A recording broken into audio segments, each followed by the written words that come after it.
I mean, definitely, expected to be here, with a different feeling. But I promise you, man, I'm not upset or mad. I wanted it. I think I wanted it a little bit too much for these guys with what we've gone through. I mean, these guys, in the 3 years I've been doing this, probably the closest group I've seen, almost similar to the year we won the championship here in 2012. We ate, worked out, sat in a hotel together. Nobody went out. Everybody was locked in and focused because, of course, this thing started out a little rocky, with guys not showing up. But this team never wavered. The coaching staff never wavered. We rallied behind each other. And I feel like we came out and gave our best effort. Wish the outcome would have been a little bit different. But I'm not upset or mad. I'm excited about, where we've gone from year 1 to year 3. We're knocking on the door. I know that team, it took them 13 to 14 years before they finally won the championship. So, you got to build. But I'm excited about, the people I have around, the people that supported this. It's been fun, and I'm super excited about where we can go forward. John, first year being the head coach, can you just talk about your overall experience, and is this something that you are looking to do in the future?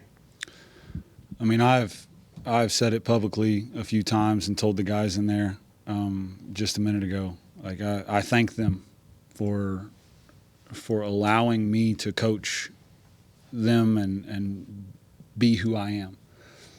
I mean, Twany will tell you, and I've said it to you all before, gets on the basketball court, I'm not happy, cheery at all.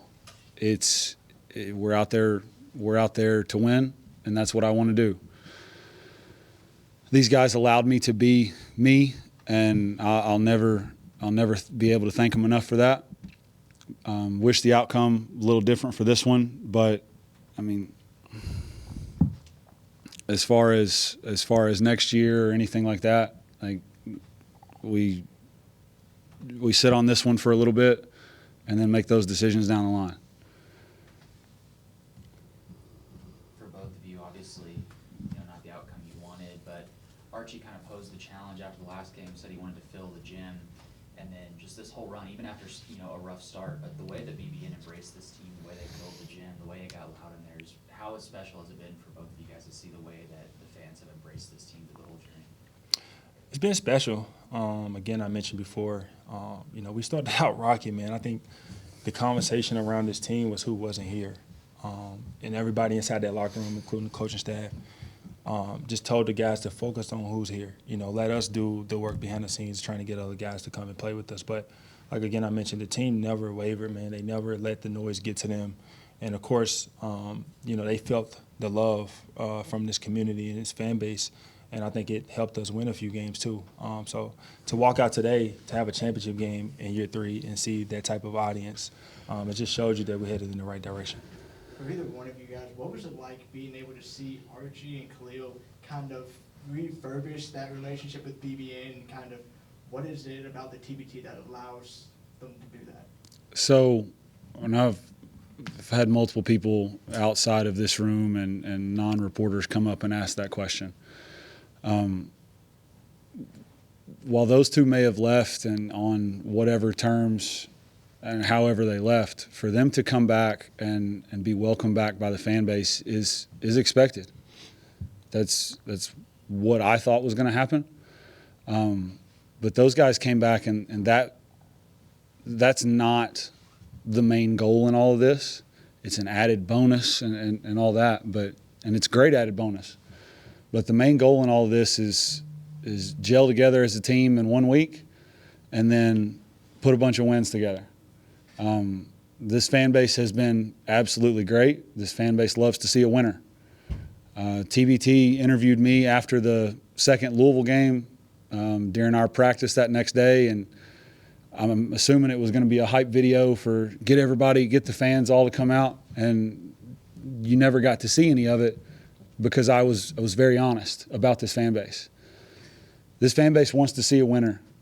They will still come out and support, but if they are enjoying the product that's being put on the floor and it's being put out there the right way, it'll be a sellout regardless. This fan base knows basketball, and they did a wonderful, wonderful job of filling it and welcoming those guys back, but also welcoming Daryl, James, Chris, and Sean. So it's been a long month, but it's been good overall. Not the outcome we wanted, but still. Twany, you talked about building a roster, and momentum. What does this game today, the crowd, do for you going into next year, and guys that maybe didn't come this year or backed out last second?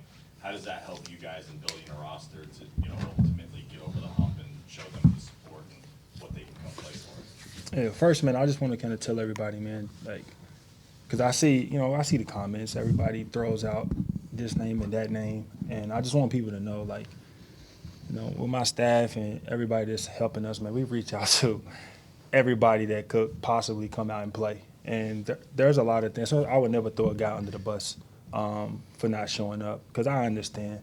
These guys got families, they got children. A lot of them been across the water all year, so they got 2 months off, and it's tough. And so everybody throws out certain names that we should have playing, and trust me, I have been on the phone with every single one of those guys. And it's a process. Some people are in certain points of their careers where they can do it, and some people aren't. So, for me, I feel like I'm an incredible talent evaluator. I feel like I build really good rosters. Like today, we were a quarter away, I think, from turning that game around and winning the championship. So definitely, man, we'll take some time to kind of, like Hood said, to kind of breathe a little bit. This has been a lot with everything going on, and then get back at it. It's just, I'm a super, super ultra competitor. So, this hurts, but we will be back. Twany, building on that, does it make your recruiting pitch easier for them, knowing like, hey, we were 14 missed free throws away from $2 million? Yeah, I think it does. And again, a lot of it, these guys, they've been watching it for 3 years. Like, the guys have seen how incredible what we're doing and what we're building here is. But again, a lot of it is based on those guys' schedules. So guys can kind of see and look, and again, I've been getting texts all week. So all the guys that I've reached out to have been watching, which is great. But again, a lot of it comes down to a lot of factors with their schedules and their families and all of that. So hoping we can turn the corner and get some names that a lot of people in this fan base want us to have. But until then, we're going to keep putting our best foot forward and trying to build a championship team. Any more? Certainly you don't want to answer for him and let him make that decision, but we've heard differing answers going into this. Do you think that Kentucky fans have seen the last of Willie Cauley-Stein, or is there more to come? I told Willie yesterday after shoot around, I said, Willie, you can play on this team until you're 40. Literally, whether if it's a starting role or coming off the bench or whatever. Willie's just a great ambassador for Kentucky basketball. He's a great ambassador for La Familia. His energy and what he brings to what we're trying to build is amazing. I love being around him. He was a teammate of mine when I was in college. He's just if you get to know Willie, he's an incredible person off the floor. And so Willie could be around and be a part of this for however long he wants to. That's the type of person he is. Thank you, guys.